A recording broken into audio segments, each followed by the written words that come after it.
ಇದು ನಮ್ಮ ಮನೆಯ ಸಣ್ಣ ಹಾರ್ವೆಸ್ಟು. ನಾನು ನಿಮಗೆ ಹೇಳಿದ್ದೆ, ನಾನು ಟೊಮೆಟೊ, ಬದನೆಕಾಯಿ, ಮೆಣಸಿನಕಾಯಿ ಸಸಿಗಳೆಲ್ಲ ನರ್ಸರಿಯಿಂದ ತಂದೆ.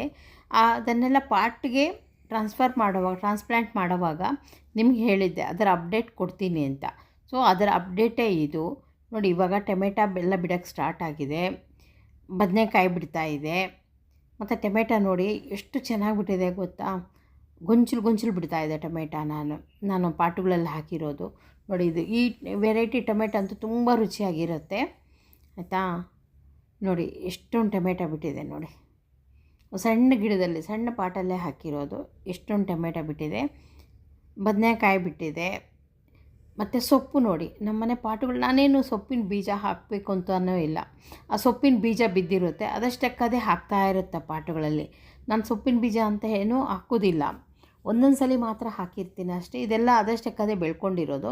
ನನಗೆ ವಾರಕ್ಕೊಂದ್ಸಲಿ ಆದರೂ ಸೊಪ್ಪು ಸಿಗುತ್ತೆ. ನಾನು ಒಂದು 15-20 ವರ್ಷ ಆಯಿತು ಸೊಪ್ಪು ಕೊಂಡ್ಕೊಂಡು. ನಾನು ಸಣ್ಣ ಸಣ್ಣ ಪಾಟುಗಳಲ್ಲಿ ಗಿಡ ಬೆಳೆಸೋವಾಗಿಂದನೂ ಸೊಪ್ಪು ನಮ್ಮನೆ ಫಸ್ಟ್ ಸ್ಟಾರ್ಟ್ ಮಾಡಿದ್ದೆ ನಾನು ಸೊಪ್ಪಿನಿಂದಾನೇ. ಸೊಪ್ಪು ಮತ್ತು ಹೂವಿನ ಗಿಡ ಬೆಳೆಸ್ತಾಯಿದ್ದೆ. ಸೊ ಇದು ನಮ್ಮನೆ ಹಾರ್ವೆಸ್ಟ್ ನೋಡಿ. ಇಷ್ಟು ಬಿಟ್ಟಿತ್ತು, ಟೊಮೆಟೊ ಬಿಟ್ಟಿತ್ತು, ಹಸಿ ಟೊಮೆಟೊ ಬಿಟ್ಟಿತ್ತು, ಬದನೆಕಾಯಿ ಬಿಟ್ಟಿತ್ತು. ಬದನೆಕಾಯಿ ಅಂತೂ ತುಂಬ ದಪ್ಪ ಬಿಟ್ಟಿತ್ತು, ತುಂಬ ಚೆನ್ನಾಗಿತ್ತು. ಮತ್ತು ಮೆಣಸಿನ್ಕಾಯಿ, ನಾವು ಮೆಣಸಿನ್ಕಾಯಿ, ಬದನೆಕಾಯಿ ಇವನ್ನೆಲ್ಲ ಆದಷ್ಟು ಮನೇಲಿ ಬೆಳೆಸ್ಕೊಳ್ಳೋದೇ ಒಳ್ಳೆಯದು. ಮತ್ತು ಕರಿಬೇವು ಅಷ್ಟೇ, ನಾನು ಸುಮಾರು ವರ್ಷಗಳ 10 ವರ್ಷದ ಮೇಲೆ ಆಯಿತು ಅನಿಸುತ್ತೆ ನಾನು ಕರಿಬೇವು ಕೊಂಡ್ಕೊಂಡು. ನಮ್ಮ ಮನೇಲಿ 4 ಸಣ್ಣ ಸಣ್ಣ ಪಾಟಲ್ಲಿ ಹಾಕಿದ್ದೀನಿ. ಸೊ ನಂಗೆ ಅದೇ ಸಾಕಾಗುತ್ತೆ. ಟೊಮೆಟೊ ನೋಡಿ, ನಾನು ಟೊಮೆಟೊ ಕಾಯಿ ಹಾಕಿತ್ತಿದ್ದೀನಿ. ಅದರ ಕರಿಬೇವು ಅಷ್ಟೇ ನಮ್ಮ ಮನೆಯಲ್ಲೇ ಬಿಡೋದದು.